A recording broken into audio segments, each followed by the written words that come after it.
প্রিয় দশম শ্রেণীর ছাত্রছাত্রীরা, welcome to our ACS academy. আজকে আমি তোমাদের 1 নম্বর যে স্কুলটি আছে দ্বিতীয় পর্যায়ক্রমিক মূল্যায়নের প্রশ্নবিচিত্রা থেকে ভলিউম 1 প্রশ্নবিচিত্রা যেটা তার সমস্ত কোশ্চেনের অ্যান্সার আলোচনা করব। আগে একটি ভিডিওতে আমি মধ্যশিক্ষা পর্ষদের সমস্ত অ্যান্সার আলোচনা করেছিলাম এবং একটা ভিডিওতে 1 থেকে যে 10টা স্কুল আছে প্রত্যেকটা স্কুলের যে শর্ট কোশ্চেন 1 নম্বরের যে কোশ্চেন তার অ্যান্সার আমি আগেই একটা ভিডিওতে করে দিয়েছি, যাতে তোমাদের শর্ট কোশ্চেনের রিভিশন দিতে সুবিধা হয় পরীক্ষার আগে, বা সবসময় যাতে শর্ট কোশ্চেনগুলো একটা ভিডিওতে পেয়ে যাও সেই জন্য। আর সেই সব অ্যান্সার শর্ট কোশ্চেন সেই ভিডিওটায় আমি যেই শর্ট কোশ্চেনের অ্যান্সার তা বই খুলে যেখানে অ্যান্সারটা দেওয়া আছে দেখিয়ে দিয়েছি, যাতে তোমাদের সঠিক উত্তর নিয়ে সন্দেহ না থাকে। কিন্তু আমি এই যে 1 নম্বর স্কুলের যে বড় কোশ্চেন এবং শর্ট কোশ্চেন এই যে ভিডিওটা আজকে দিচ্ছি, এতে আর বই খুলে শর্ট কোশ্চেনের উত্তর দেখাবো না, কিন্তু লং কোশ্চেনের উত্তর যেগুলো বইয়ে ভালো আছে বই থেকে দিচ্ছি, যেগুলো নেই সেগুলো আমি লিখিয়ে দিচ্ছি। তো যদি ভালো লাগে এইভাবে ভিডিও, তাহলে তোমরা ফলো করে রেখো পরবর্তী স্কুলের ভিডিও। 2, 3 থেকে যে 10 নম্বর স্কুল আছে তা আমি খুব তাড়াতাড়ি আপলোড করে দেব। তো আজকে এই ভিডিওতে আমি তাহলে শুধু শর্ট কোশ্চেনের অ্যান্সারগুলো বলে দিচ্ছি। তাহলে শুরু করা যাক। এই প্রথম কোশ্চেন যা আছে যৌন জনন ও অযৌন জননের পার্থক্য সংক্রান্ত, এই কোশ্চেনটা অনেকে বুঝতে পারে না। দেখো এখানে 1, 2, 3, 4 যে 4টা দাগ আছে তার মধ্যে 1-এর পয়েন্টটা ঠিক কিনা, 2-এর পয়েন্টটা পুরোটা ঠিক আছে কিনা, যৌন জনন এবং অযৌন জনন পুরোটাই ঠিক আছে কিনা দেখতে হবে। আর 3 নম্বরটা 4 নম্বরটা সেরকমই। যদি যৌন জননের পয়েন্ট ভুল থাকে, অযৌন জননের ঠিক থাকে, তবুও সেই পয়েন্টটা অর্থাৎ 2-এর দাগটা ভুল হবে। তাহলে দেখো 1-এর দাগে আছে একই প্রজাতি দুটি বিপরীত লিঙ্গের জনিত্রী জীব থেকে অপত্য জন্মায়, এটা ঠিকই আছে। একটি জনিত্রী জীব থেকে সরাসরি অপত্য জন্মায় অযৌন জননে, এইটা ঠিক, তার মানে 1-এর পয়েন্ট ঠিক। এবার 2-এর দাগ পুংগ্যামেট ও স্ত্রীগ্যামেটের মধ্যে নিষেকের ফলে অপত্য সৃষ্টি হয়, তার মানে যৌন জননের ক্ষেত্রে এটা ঠিক। আর অযৌন জননের একক হচ্ছে রেণু, আর রেণু অঙ্কুরিত বৃদ্ধিপ্রাপ্ত হলে নতুন অপত্য জন্মায়, এটাও ঠিক। তাহলে 1 নম্বর 2 নম্বর পয়েন্ট দুটোই ঠিক হচ্ছে। এরপর 3 নম্বর পয়েন্ট, মাইটোসিস বা মিওসিস পদ্ধতিতে রেণু উৎপন্ন হয় যৌন জননে, কিন্তু যৌন জননের ক্ষেত্রে রেণু উৎপন্ন হয় না, গ্যামেট উৎপন্ন হয়, তাহলে এই পয়েন্টটা ভুল।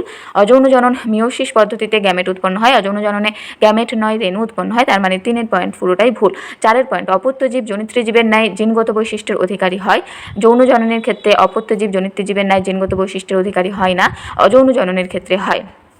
তাহলে এই 4 নম্বর পয়েন্টটাও ভুল। তাহলে মানে ঠিক অ্যান্সার হচ্ছে 1 নম্বর আর 2 নম্বর, অর্থাৎ কয়ের দাগ। এরপর 2-একটা কোন প্রক্রিয়ায় নতুন অঙ্গের সৃষ্টি হয়, অ্যান্সার হবে গয়েরটা কোষীয় বিভেদন। 3 নম্বর, সপুষ্পক উদ্ভিদের পরিণত ভ্রূণস্থলিতে মোট কটি কোষ ও নিউক্লিয়াস উপস্থিত, এটা গয়েরটা অ্যান্সার হবে 7টি কোষ ও 8টি নিউক্লিয়াস। এটা 270 পেজে রয়েছে, তোমরা খুলে দেখতে পারো, বা আগের যে ভিডিওটা আমি একটা ভিডিও বলছি সেটাও দেখতে পারো, প্লেলিস্টের লিঙ্ক দিয়ে রাখবো, সেখানে সমস্ত ভিডিও যে ক্লাস 10-এর জীবনবিজ্ঞানের যা ভিডিও দিয়েছি সব দেখতে পাবে, সেখানে আমি ডিটেলসে বলে দিয়েছি আর বই খুলে দেখিয়েও দিয়েছি। এরপর 1-4 মেন্ডেলের দ্বিসংকর জনন পরীক্ষায় F2 জনুতে উৎপন্ন দুটি বৈশিষ্ট্যের সাপেক্ষে বিশুদ্ধ অপত্য উদ্ভিদের মোট পরিমাণ হবে 12.50%। ক্ষয়েরটা কী করে অ্যান্সার হচ্ছে সেটা আগের ভিডিওতেই দিয়ে রেখেছি, তোমরা কি করে হচ্ছে জানতে চাইলে আগে যে 1 থেকে 10 নম্বর স্কুলের ভিডিও দেওয়া আছে সেইটা দেখে নিও। এরপর 5-এরটা, প্রদত্ত বক্তব্যগুলির মধ্যে থেকে সঠিক বক্তব্যটি হচ্ছে ক্ষয়েরটা, ব্লিডার্স ডিজিজ এর জন্য দায়ী জিন পুরুষদের ক্ষেত্রে হেমিজাইগাস অবস্থায় থাকতে পারে। এই কোশ্চেনটার অ্যান্সার প্রশ্নবিচিত্রায় ভুল দেওয়া আছে, এর পিছনে যে অ্যান্সার আছে, কিন্তু আমি বুঝিয়ে দিয়েছি বা বইয়ের সমস্ত পেজ দেখিয়ে বলে দিয়েছি আগের ভিডিওটায় কেন ক্ষয়ের অ্যান্সার হচ্ছে, তোমরা চাইলে দেখে নিতে পারো। এই ভিডিওটা যেহেতু আমি শর্টে দিতে চাইছি তাই বেশি দিচ্ছি না। এরপর কোশ্চেন আছে 6-একটা, নিম্নলিখিত কোন প্রাণীর ভ্রূণ অবস্থায় গলবিলীয় ফুলকা ছিদ্র এবং গলবিলীয় ফুলকা থলি দেখা যায় না, অ্যান্সার হবে তারা মাছ, বাকিদের দেখা যায়। 1.7-একটা, X ক্যাপিটাল H আর X স্মল h এবং X ক্যাপিটাল H ওয়াই এদের এই দম্পতির সন্তানদের সাপেক্ষে প্রদত্ত কতগুলি বক্তব্য সঠিক ব্যাখ্যা করতে বলেছে, অ্যান্সার হবে 3টি সঠিক। কিভাবে হচ্ছে সেটা তোমরা আগের ভিডিও দেখে নিও। 8-একটা, বিবর্তনের ধারায় কোন কোন প্রাণী গোষ্ঠীতে হৃৎপিণ্ডের দূষিত ও বিশুদ্ধ রক্তের মিশ্রণ ঘটে, অ্যান্সার হবে ঘয়েরটা উভচর ও সরীসৃপ। 9-একটা, বক্তব্য 1, উটের আরবিসি অতি ক্ষুদ্র এবং উভয় দিক অবতল হওয়ায় সহজেই সূক্ষ্ম রক্তবাহের মধ্যে দিয়ে যাতায়াত করতে পারে, এই অপশনটা ঠিকই আছে। বক্তব্য 1। বক্তব্য 2, উটের ত্বকে কম পরিমাণে ঘর্মগ্রন্থি থাকায় ঘামের মাধ্যমে কম পরিমাণে জল দেহের বাইরে বের হয়, এটাও ঠিক। তাহলে অ্যান্সার হচ্ছে গ একটা, বক্তব্য 1 এবং বক্তব্য 2 উভয়ই সঠিক। এরপর বিভাগ খ, 2 দাগের 1 উদ্ভিদের রেণু উৎপাদন ও বিকাশ রেণুস্থলী এর মধ্যে ঘটে। প্রথম সৃষ্ট নিউক্লিক অ্যাসিড হলো RNA। কচুরিপানা পত্রজ মুকুলের সাহায্যে জনন সম্পন্ন করে, এটা ভুল। খর্বধাবকের মাধ্যমে জনন সম্পন্ন করে। সেক্স লিঙ্কড জিনগুলির ক্ষেত্রে ক্রিস ক্রস উত্তরাধিকার দেখা যায়, এটা সত্য। এ স্তম্ভ বিস্তম্ভ মেলাতে বলেছে। 1 আঙুল যুক্ত ঘোড়া হবে প্লায়োহিপ্পাস, লোহিত গ্রন্থি হবে প্লবতা রক্ষা করা, আর ক্যাপিটাল টি স্মল টি এক সংকট জনন, এটা 2.5-এরটা কিন্তু ক হবে, ভুল করে ঘ টানা হয়ে গেছিলো, এটা কাটা আছে, ওই অপশনটা নয়। এরপর 2.8 বায়ু পরাগী ফুলের স্ত্রী স্তবকের একটি বৈশিষ্ট্য উল্লেখ করো যা পরাগযোগে সাহায্য করে, এটা আমি ফটো দিচ্ছি, দেখে নাও। দেখো লাস্টের যে পয়েন্টটা, গর্ভদণ্ড লম্বা, গর্ভমুণ্ড শাখান্বিত, রুমশ আঠালো প্রকৃতির, এটা স্ত্রীস্তবকের বৈশিষ্ট্য এবং দলমণ্ডলের বাইরে বেরিয়ে থাকে। এরপর আছে 9টা, বিসদৃশ্য শব্দটি বেছে লেখো। স্ফেনোডন, ইকুয়াস, প্লাটিপাস, লিমুলাস, এটার অ্যান্সার হবে আধুনিক ঘোড়া ইকুয়াস। স্ফেনোডন, প্লাটিপাস, লিমুলাস এগুলো সবই সংযোগ রক্ষাকারী জীব। 3-1 থ্যালাসেমিয়া আক্রান্ত ব্যক্তির অস্থির বিকৃতি এবং প্লীহা ও যকৃতের অতিবৃদ্ধি ঘটার কারণ, এই অ্যান্সার সহায়িকা থেকে এটা দেওয়া আছে যকৃত ও প্লীহার বৃদ্ধির কারণ। আর অস্থির ভঙ্গুর হওয়ার কারণ দেখো, যে তীব্র রক্তাল্পতা দেখা যায়, সেই ঘাটতি পূরণে অস্থিমজ্জা অতিরিক্ত সক্রিয় হয়ে ওঠে এবং প্রসারিত হয়, ফলে হাড় বা অস্থির বিকৃতি ঘটে। এর পরের কোশ্চেন 2টা, একই ফিনোটাইপ প্রদর্শনকারী দুটি ভিন্ন জিনোটাইপ কখনো কখনো ভিন্ন ফিনোটাইপ প্রদর্শন করতে পারে, এর কারণ ব্যাখ্যা করতে বলেছে। দেখো পরিবেশের প্রভাব, প্রচ্ছন্ন জিনের উপস্থিতি বা এপিস্ট্যাসিস, এই কারণগুলোই হতে পারে, লিখে রাখলাম, তোমরা দেখে নিও। এরপর আছে 3-টা মেন্ডেল কর্তৃক নির্বাচিত মটর গাছের বীজ ও ফুল সংক্রান্ত বিপরীতধর্মী বৈশিষ্ট্য সারণীর সাহায্যে দেখাতে বলছে। আমি দাগ দিয়ে রেখেছি বীজ 1, 2, 3 আর 6 নম্বরটা বীজ ও ফুলের যে বিপরীতধর্মী বৈশিষ্ট্য সেগুলো। এরপর আছে 4-টা ফার্নের রেণুধর দেহ রেণু উৎপাদনের মাধ্যমে অযৌন জনন সম্পন্ন করে, এদের ক্ষেত্রে যৌন জনন কি দেখা যায়, তবে প্রক্রিয়াটি উল্লেখ করো। দেখো এখানে বইয়ে যে দেওয়া আছে পয়েন্টটা, দেখো যে যৌন দশাও দেখা যায় আর অযৌন দশায় দেখা যায়, এই আবর্তনকে যৌনুক্রম বলে, এখান থেকে তোমরা লিখতে পারো। আর না হলে যে এই যে রেণু থেকে প্রোথেলাস থেকে পুংধানী স্ত্রীধানী গঠন, এখানটা লিখতে হবে। না হলে একটা অ্যান্সার আমি লিখে দিয়েছি, এই অ্যান্সারটাও লিখতে পারো যে হ্যাঁ ফার্নের ক্ষেত্রে যৌন জনন দেখা যায়।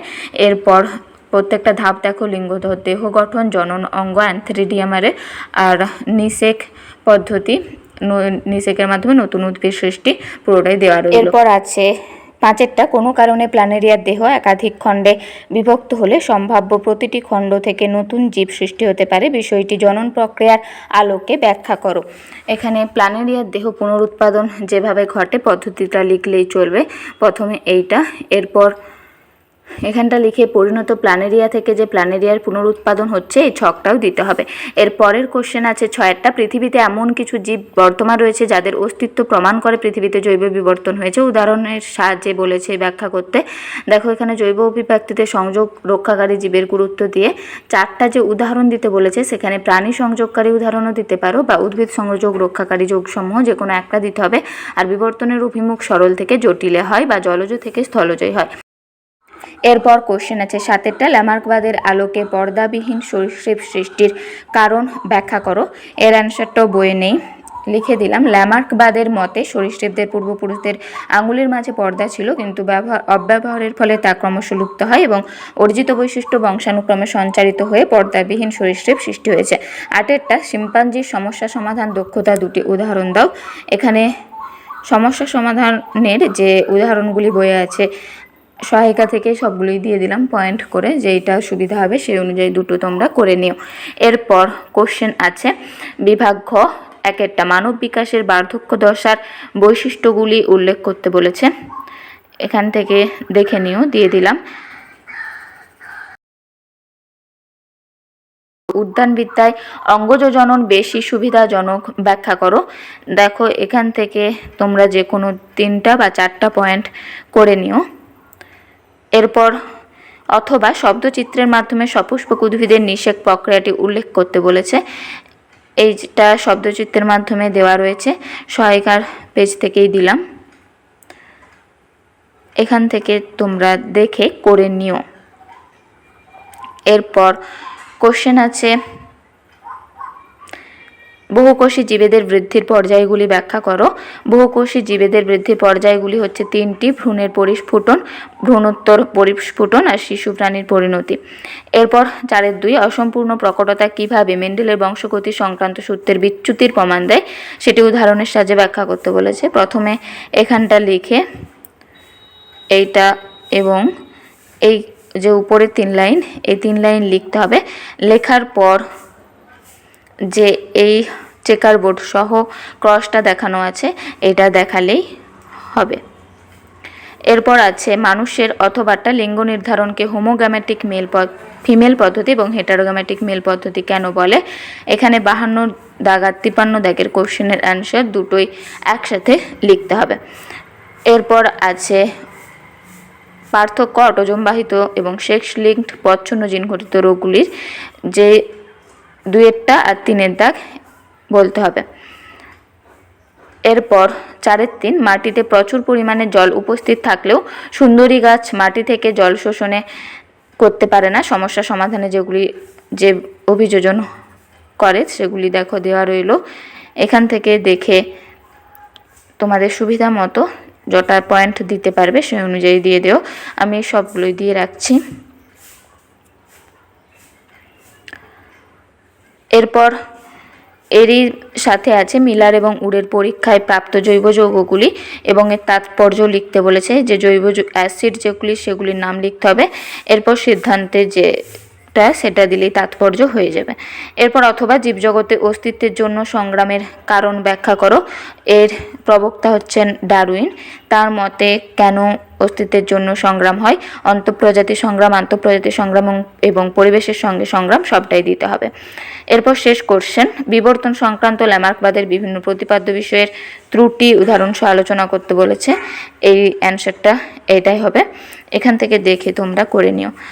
তাহলে সমস্ত কোশ্চেন যে একের পেজের আছে তার সমস্ত অ্যান্সার আমি বইয়ের পেজে দিয়ে দিলাম।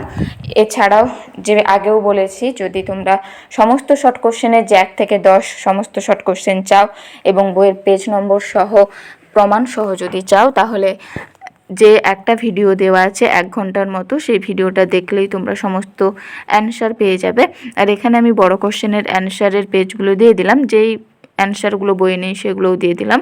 তো আজকে এই পর্যন্তই। ভালো লাগলে কমেন্ট করে জানিও আর ফলো করে রেখো পরবর্তী ভিডিও পাওয়ার জন্য।